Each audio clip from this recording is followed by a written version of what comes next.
ಸ್ನೇಹಿತರೆ, welcome to lion TV Kannada. ಸ್ನೇಹಿತರೆ, ತಮಿಳುನಾಡು ಚಂಡಮಾರುತದಿಂದ ಅಕ್ಷರಶಃ ನಲುಗಿ ಹೋಗಿದೆ.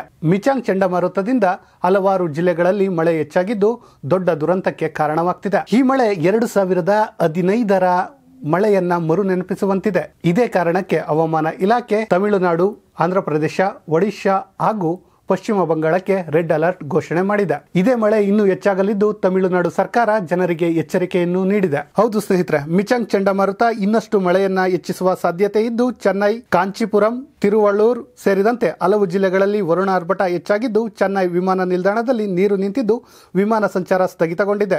ಹಲವು ರೈಲು ಸೇವೆಗಳು ರದ್ದಾಗಿವೆ. ಶಾಲಾ ಕಾಲೇಜುಗಳಿಗೆ ರಜೆ ಘೋಷಿಸಲಾಗಿದೆ.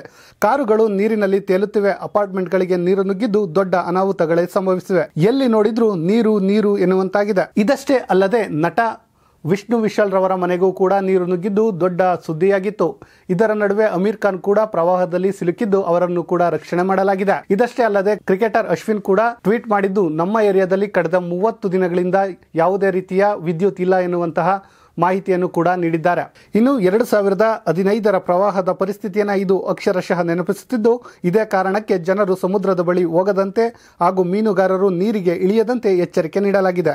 ಇದಷ್ಟೇ ಅಲ್ಲದೆ ಈಗ ಆಗುತ್ತಿರುವ ಮಳೆಯು ಕಳೆದ 80 ವರ್ಷದಲ್ಲೇ ಅತಿ ಹೆಚ್ಚಿನದು ಎಂದು ಹೇಳಲಾಗ್ತಿದೆ. ಈಗಾಗಲೇ 17 ಜನರ ಸಾವಿಗೆ ಕಾರಣವಾಗಿರುವ ಈ ಮಿಚಾಂಗ್ ಮತ್ತಷ್ಟು ಅಬ್ಬರ ಹೆಚ್ಚಾಗುವ ಸಾಧ್ಯತೆ ಇದೆ. ಇದರಿಂದಾಗಿ ಹಲವರ ಜೀವನ ಬೀದಿಗೆ ಬಿದ್ದಿದ್ದು ಅವರ ಪರಿಸ್ಥಿತಿ ಹೇಳತೀರದಾಗಿದೆ. ಇದೇ ಮಿಚಾಂಗ್ ಇದೀಗ ಆಂಧ್ರಕ್ಕೂ ಎಂಟ್ರಿ ಕೊಟ್ಟಿದ್ದು ದೊಡ್ಡ ದೊಡ್ಡ ಅನಾಹುತಗಳನ್ನು ಮಾಡತೊಡಗಿದೆ. ಇದೀಗ ಆಂಧ್ರದ ಯಾನಂ, ಮಚಲಿಪಟ್ಟಣಂ, ನಲ್ಲೂರು, ತಿರುಪತಿ, ಬಾಪಟ್ಲ, ಕೃಷ್ಣ ವೆಸ್ಟ್ ಗೋದಾವರಿ, ರಾಯಲಸೀಮಾದಲ್ಲಿ ಭಾರೀ ಮಳೆಯಾಗುತ್ತಿದೆ. ಕೇವಲ ರಸ್ತೆಗಳು ಮಾತ್ರವಲ್ಲದೆ ಕೆಲ ಊರುಗಳು ಜಲಾವೃತಗೊಂಡಿವೆ. ಅಪಾರ ಪ್ರಮಾಣದ ಬೆಳೆ ಹಾನಿಯಾಗಿದೆ. ತಿರುಮಲ, ತಿರುಪತಿ ಜಲಾವೃತಗೊಂಡಿದ್ದು ಜಲಪಾತಗಳು ಜೀವ ಕಳೆ ಪಡೆದುಕೊಂಡಿವೆ. ಇದರ ಜೊತೆಯಲ್ಲಿಯೇ ಕಾಳ ಅಸ್ಥಿಯು ಕೂಡ ಜಲ ದಿಗ್ಬಂಧನದಲ್ಲಿದೆ. ಸಮುದ್ರದಲ್ಲಿ ಅಲೆಗಳಂತೂ 2 ಮೀಟರ್ ಎತ್ತರದವರೆಗೂ ಏಳುತ್ತಿದ್ದು ದೊಡ್ಡ ಅನಾಹುತವನ್ನೇ ಸೃಷ್ಟಿಸಿದೆ. ಇನ್ನು ಒಡಿಶಾ ಮತ್ತು ಪಶ್ಚಿಮ ಬಂಗಾಳದಲ್ಲಿ ಮಳೆ ಹೆಚ್ಚಾಗುವ ಸಾಧ್ಯತೆ ಇದ್ದು ರೆಡ್ ಅಲರ್ಟ್ ಘೋಷಿಸಲಾಗಿದೆ.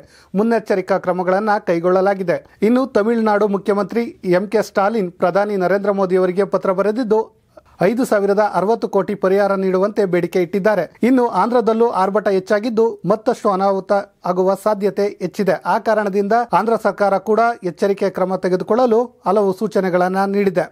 ಕ್ಷಣಕ್ಕೂ ಮಿಚಾಂಗ್ ಆರ್ಭಟ ಹೆಚ್ಚಾಗುತ್ತಿದ್ದು ಆಂಧ್ರ, ತಮಿಳುನಾಡು, ಒಡಿಶಾಗಳು ಈಗ ಕೇಂದ್ರದ ನೆರವಿಗಾಗಿ ಕಾಯುತ್ತಿವೆ. ಒಟ್ಟಿನಲ್ಲಿ ಹೇಳೋದಾದ್ರೆ ಸೈಕ್ಲೋನ್ ಅಬ್ಬರ ಮತ್ತಷ್ಟು ಹೆಚ್ಚಾಗಿ ಮತ್ತಷ್ಟು ಅನಾಹುತಗಳು ಆದರೂ ಅಚ್ಚರಿ ಪಡುವಂತಿಲ್ಲ. ಇಂತಹದ್ದೇ ಸುದ್ದಿಗಾಗಿ ಸದಾ ನೋಡ್ತಾ ಇರಿ ಲಯನ್ ಟಿವಿ ಕನ್ನಡ.